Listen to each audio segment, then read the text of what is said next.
Celui qui réfléchit sur les choses trouve le bonheur et celui qui se confie en l'Éternel est heureux. Proverbe chapitre 16, le verset 20. C'est avec ces paroles de sagesse que je vous souhaite la bienvenue à cette nouvelle édition du journal sur Espérance TV à la une.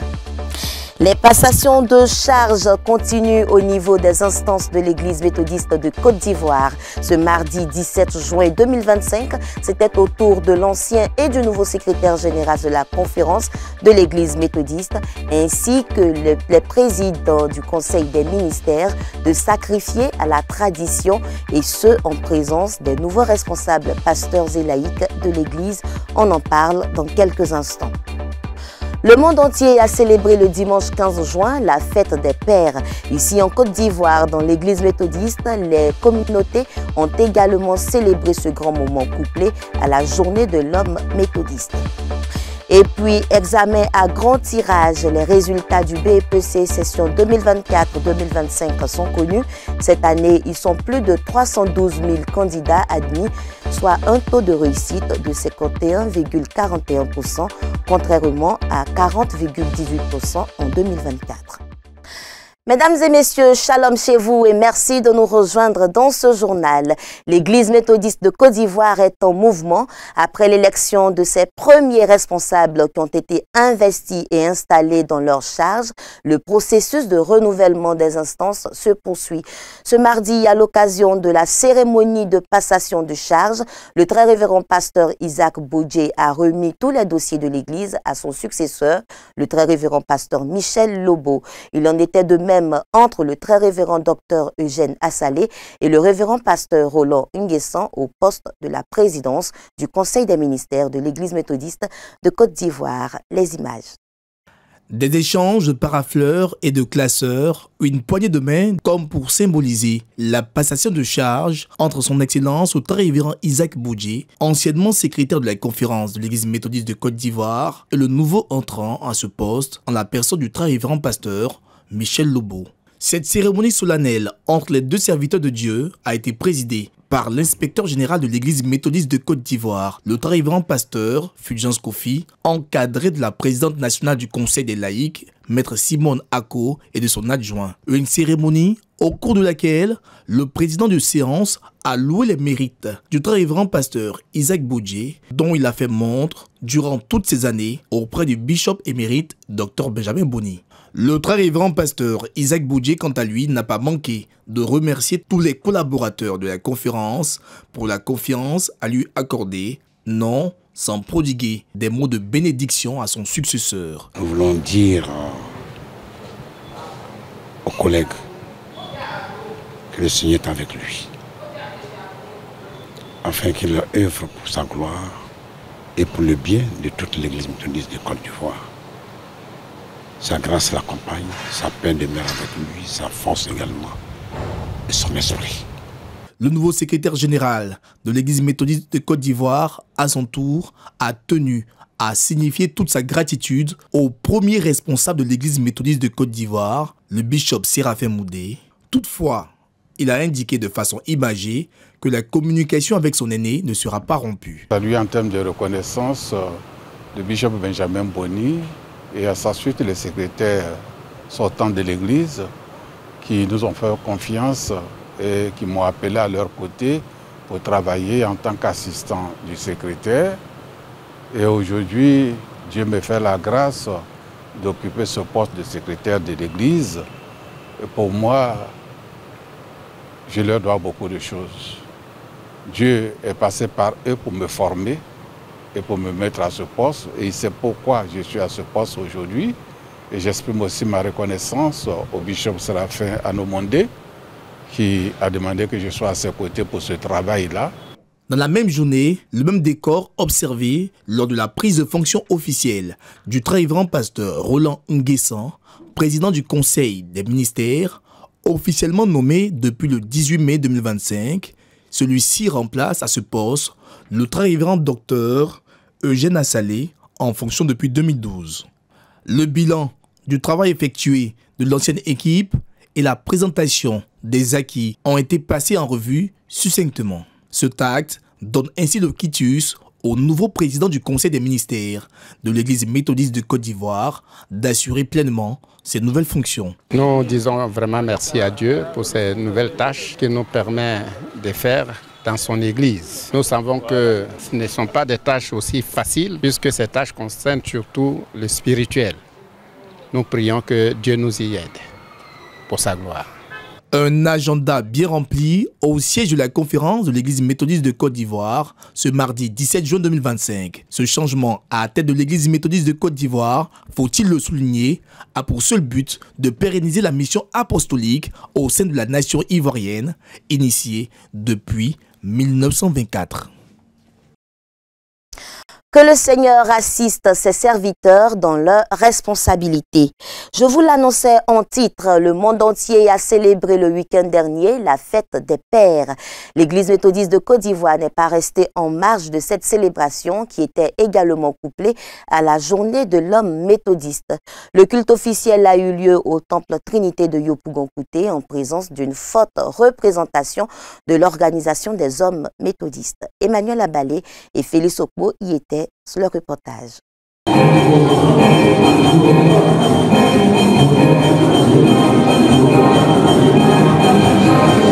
Orchestré par la chorale Fusion des Hommes des églises méthodistes Horeb et Trinité et la chorale liturgique de Trinité 1 de Kouté, la louange était à son comble ce dimanche lors de la célébration de la journée officielle de l'organisation des hommes méthodistes au temple Trinité de Yopougon-Kouté en présence du bishop Séraphin Anomoudé. Pierre, fils de Jonas, m'aimes-tu? C'est sous ce thème énigmatique qu'a entretenu le très révérend pasteur Marcel Sachou, aumônier des hommes méthodistes, à plus de responsabilités spirituelles dans leur maison et dans leur nation. Si nos familles sont bien établies spirituellement, que le pasteur a bien suivi ses enfants, alors notre église va tenir parce que nous avons une église qui est irréprochable, une église qui est irrépréhensible, une église qui est proche du Seigneur. Quelqu'un dit Amen avec moi.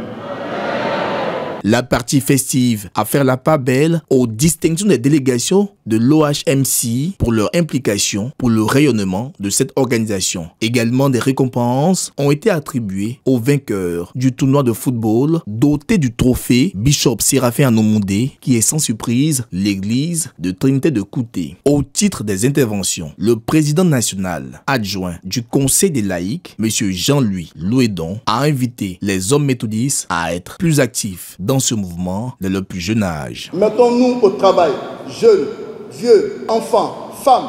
C'est ensemble que nous allons réussir la mission que Dieu a donnée à notre bishop. Quand vient l'heure du bilan de cette 12e journée, le président du comité d'organisation en symbiose avec le président national des hommes méthodistes, M. Obo Clotaire, c'est une mine de résilience qu'ils affichent malgré certains défis majeurs.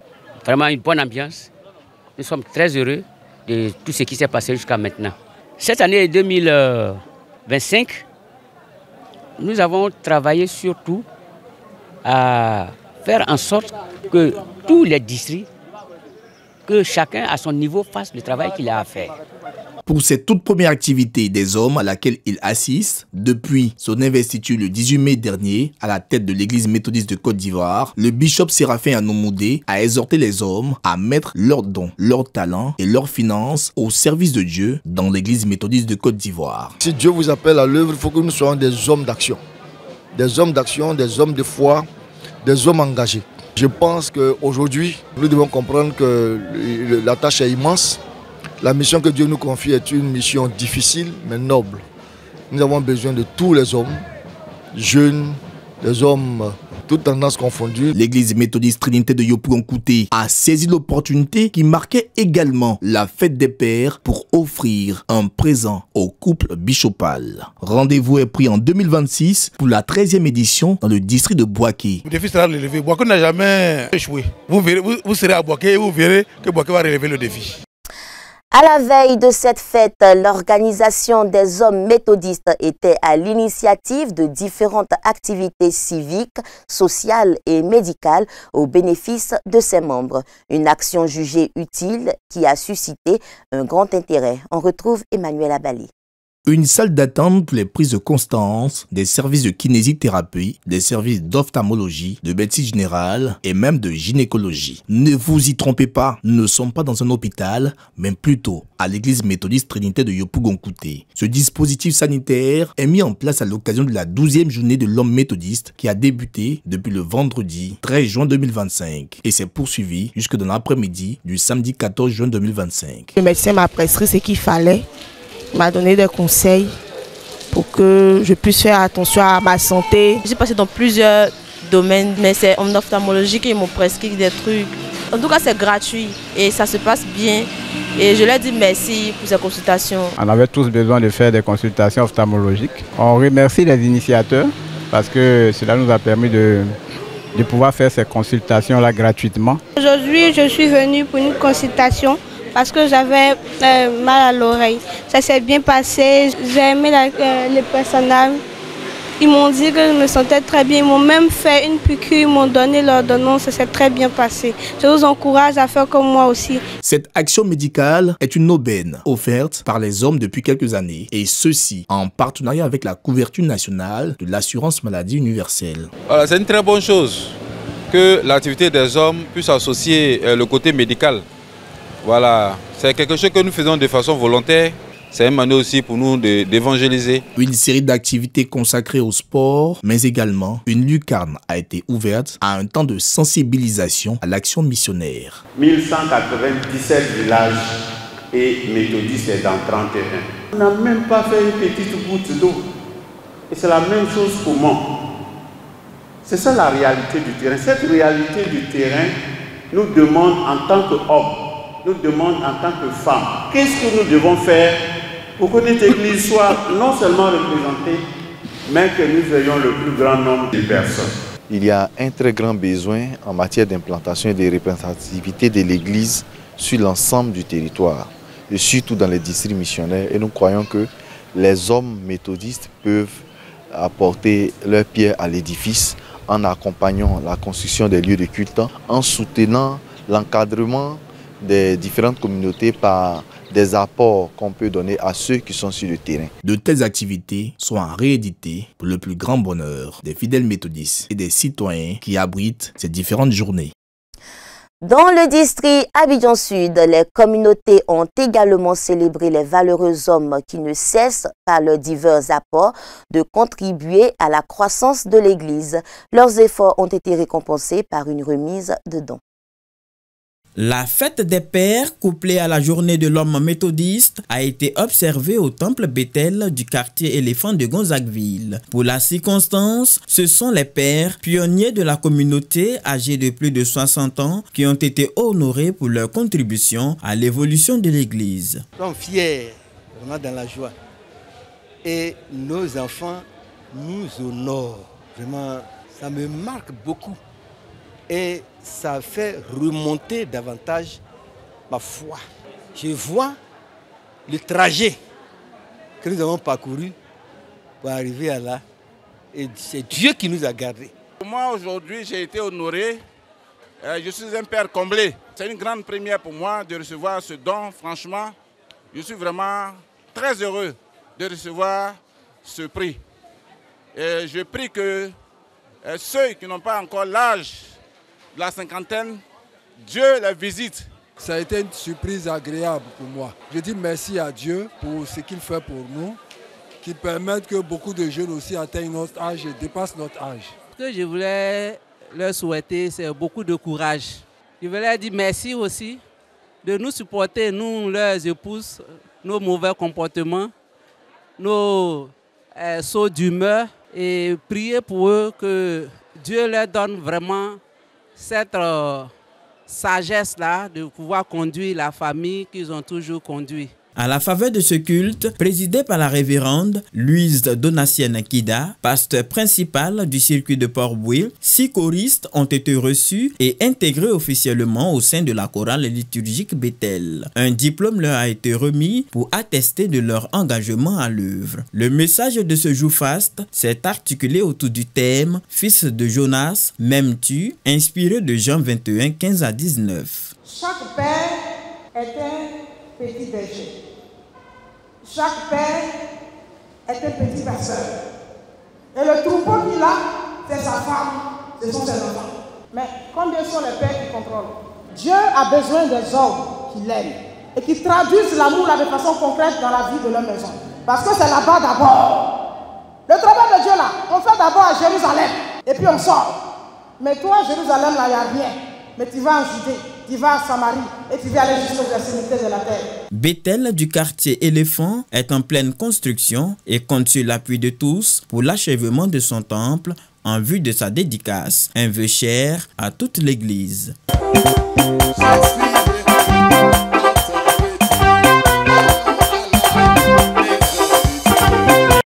L'organisation des hommes méthodistes de l'église Cité de Grâce de Koumassi a célébré la journée des hommes méthodistes couplée à la fête des pères par un geste fort de reconnaissance et de solidarité. Au cours de cette journée spéciale, 60 présents ont été offerts aux membres du bureau de l'organisation des hommes méthodistes de l'église. 30 complets de pagne ont été remis à leurs épouses en témoignage de leur soutien moral et spirituel qu'elles apportent à leur mari et 120 présents ont été distribués aux hommes de l'église, symbolisant l'importance de leur rôle dans les familles et la communauté. Pour le président de cette organisation, ce geste vise à encourager l'engagement des hommes au sein de la communauté locale, tout en mettant un accent particulier sur la responsabilité de la jeunesse. Nous les hommes, c'est nous qui devons faire avancer l'œuvre de Dieu, suivi de nos épouses. Nous devons accompagner la politique du bishop pour que l'église méthodiste, ce que nous avons déjà, nous puissions en avoir plus, créer des emplois, créer des revenus pour que l'église ne s'assoie plus sur les petites cotisations. Les bénéficiaires n'ont pas manqué d'exprimer leurs émotions et leur gratitude face à ce geste à leur endroit. Cela est un honneur, cela est une grâce. C'est pour nous toujours une responsabilité et une grande d'œuvrer pour Dieu, d'œuvrer pour l'Église.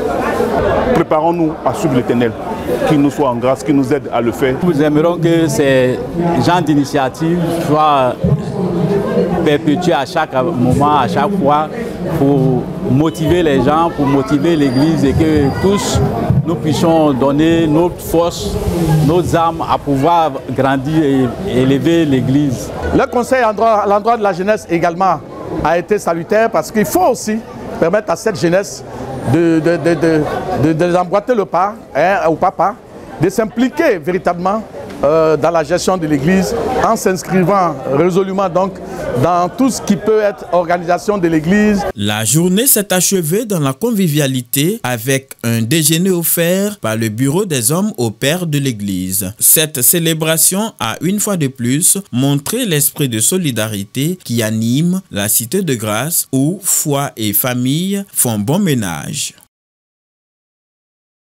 Tant bien à Abidjan qu'à l'intérieur du pays, c'est avec ferveur que les pères ont été célébrés. Ils ont également été instruits sur leur rôle au sein de leur famille et de leur communauté.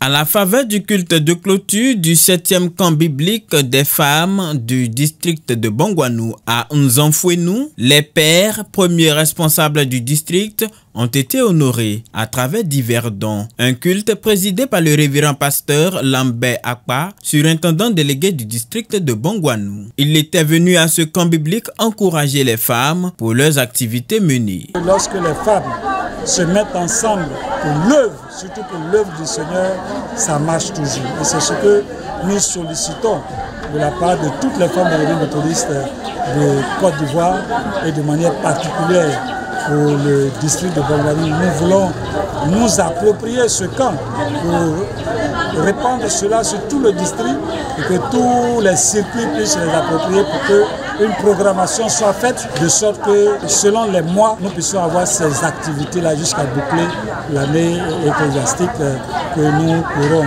Fils de Jonas, m'aimes-tu? C'est en substance le thème développé par le révérend pasteur Stanislas Kofi. Un thème qui sonne pour l'orateur comme un appel à l'amour pour accomplir l'œuvre du Seigneur. N'ayons pas peur de là où le Seigneur nous envoie. Soyons soumis à l'ordre que le Seigneur nous a donné. Il ne va pas nous abandonner. En tant que père, nous avons une mission accomplie dans nos foyers respectifs auprès de nos épouses et de nos enfants. celle de pouvoir leurs besoins matériels, physiologiques, financiers et spirituels. Nous devons aimer Dieu notre Père.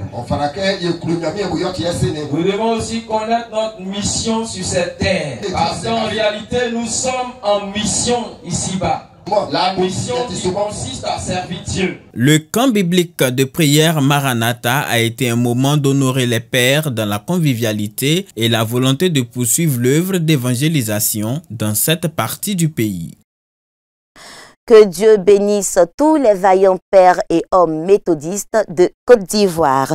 De retour à Abidjan, je vous ramène au temple Bethel du quartier Éléphant de Gonzagueville, où la télévision méthodiste Espérance TV est allée à la découverte de la communauté à la faveur de la fête des pères. Une visite qui a été fort appréciée des fidèles. Espérance TV, la télévision de l'église méthodiste de Côte d'Ivoire, se veut proche de ses téléspectateurs. C'est tout le sens de sa visite dans les communautés. À l'occasion de la fête des pères, une équipe de production de cette chaîne confessionnelle, conduite par le directeur Maxime Zobo, premier responsable de cette télévision, a investi le temple Bethel du quartier Éléphant de Gonzagueville. Le moment est opportun pour ces hommes de médias de présenter aux fidèles méthodistes de la localité les réalités de cette chaîne. L'action que nous avons entreprise depuis quelques moments, c'est pour permettre à la télévision d'exister. C'est une télévision sans moyens, c'est une télévision qui ne peut pas avancer. Et une télévision sont les contenus. Et chaque contenu a un coût. Chaque émission a un coût.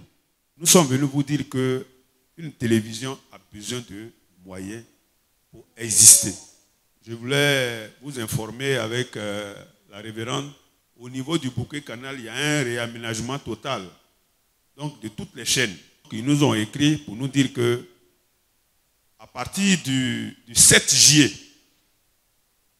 nous allons changer de positionnement. Nous allons quitter le numéro 200 pour passer au numéro 320. Ce message a été bien perçu par les autres qui, après avoir souscrit à leur contribution à apporter à leur télévision, ont donné leur appréciation du culte avec les agents de la télévision méthodiste. Nous avons été très heureux d'accueillir Espérance TV qui est venue nous rendre visibles au niveau de l'église mais au niveau du monde entier. Nous bénissons le nom de Dieu pour cette chaîne qui ne cesse de nous évangéliser, de nous fortifier, de nous édifier et de nous conduire. Pour la première fois que la télévision méthodiste vient dans notre communauté faire avec nous le culte de l'espérance, vraiment ça nous a vraiment plu. Nous voulons que la télévision méthodiste encore continue de nous visiter afin de pouvoir nous permettre de pouvoir mieux distiller les informations de ça et là. Espérance TV est la bienvenue dans nos murs et il le faut parce qu'il faut que notre télévision soit en contact avec le peuple de Dieu. Et je pense qu'avec tous les autres et toutes les autres églises, sera de même pour que la gloire soit rendue à Dieu et que Espérance TV aille encore de l'avant, soit vue partout dans le monde. Du numéro 200, Espérance TV passera au numéro 320 dans le mois de juillet 2025. Un numéro prophétique selon les responsables de la communauté Bethel, se référant au recueil de cantiques « Gloire à Dieu ». C'est le Seigneur qui crée en nous le vouloir le faire. Selon les moyens que nous avons, nous allons vous accompagner sur le chemin parce que c'est l'affaire de tout le monde. Il y a des télévisions qui ont déjà existé avant nous. Nous n'allons pas faire pied de figure. Il faut que nous montons. Gloire à Dieu, 200, c'est viens habiter dans nos âmes. Et quand le Saint-Esprit habite dans nos âmes, on va au 320, suivez l'agneau. C'est bon à prendre parce que le Saint-Esprit habite pleinement en nous. Et la mission du Saint-Esprit, c'est que nous puissions suivre l'agneau jusqu'au soir de la vie.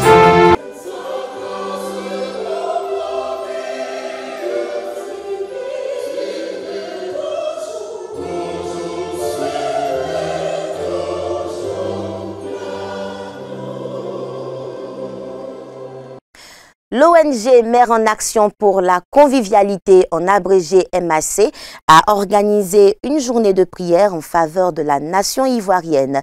Cette structure dirigée par Madame Blégui Marie Laure se présente comme une sentinelle pour la paix en Côte d'Ivoire surtout en cette année électorale. Raphaël Dompi. C'est la Côte d'Ivoire, c'est le pays qui est là. Alors nous allons demander le règne de Dieu sur notre nation. Vous savez, c'est des petites actions que nous sommes en train de poser qui vont faire des grandes délivrances. Alléluia.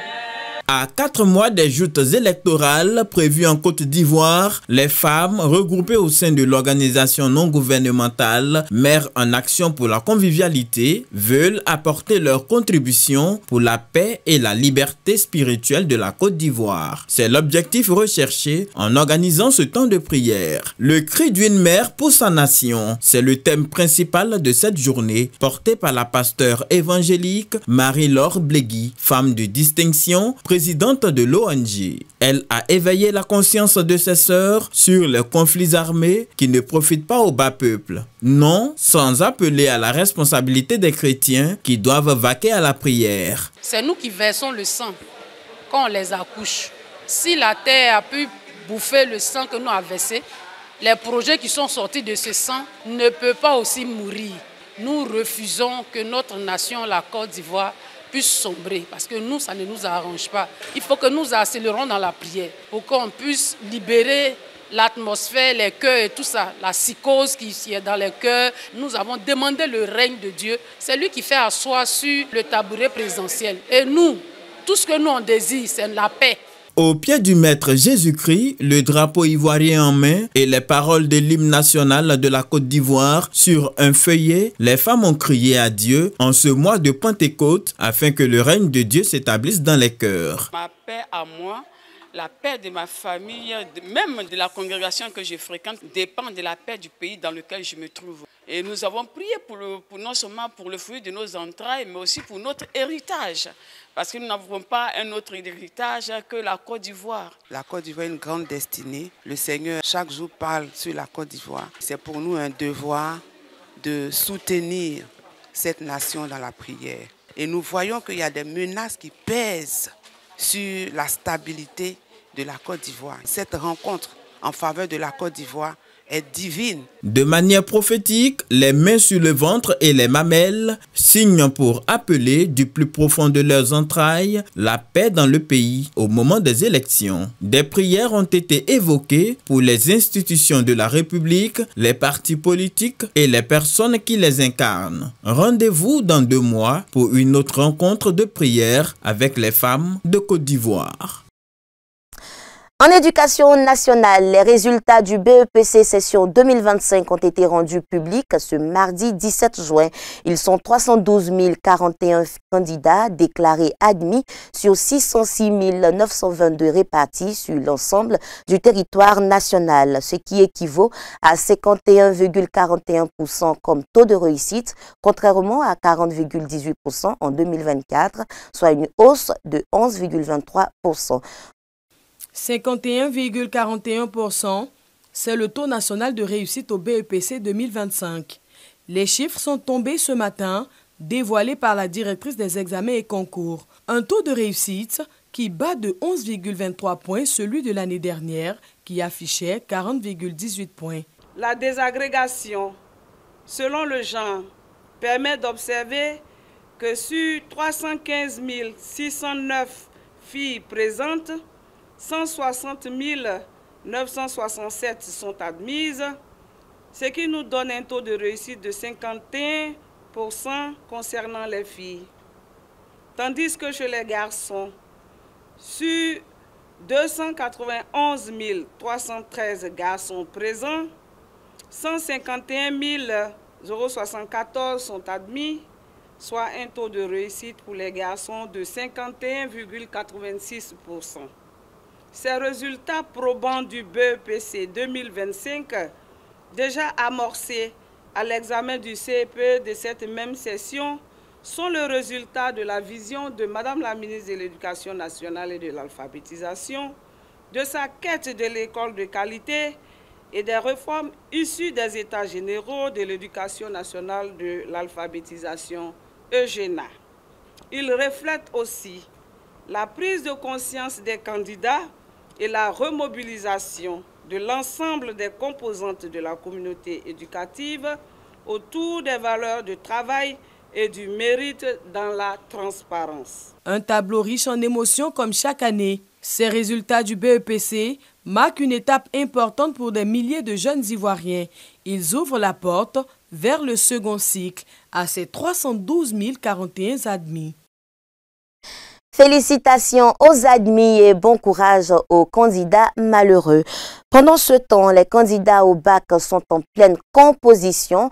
Les épreuves écrites ont démarré le lundi 16 juin dans 546 centres. Devant plusieurs matières d'évaluation comme la philosophie, les mathématiques, le français, la physique-chimie, les candidats font preuve de concentration. Au niveau des collèges méthodistes, ils respectent les règles de l'école, ils respectent les règles d'un examen. Donc je trouve que l'école est bien. Je compose au centre CSM de Cocody. Les épreuves ont commencé depuis le lundi et aujourd'hui nous sommes le mardi. Et jusqu'à là, on peut dire que tout s'est bien passé par la grâce de Dieu. On y croit et tout se passera bien. Aujourd'hui, pour les écrits, ce que je pourrais dire pour les écrits, c'est vrai que ça n'a pas été facile, mais nous avons fait de notre mieux. Donc nous pouvons souhaiter bon courage à tous les élèves pour la suite. Nous souhaitons un plein succès à tous ces candidats. Et c'est ici la fin de cette édition. Merci pour votre aimable attention. Le programme continue sur Espérance TV. Quant à moi, je vous retrouve vendredi. D'ici là, portez-vous bien. Dieu vous bénisse.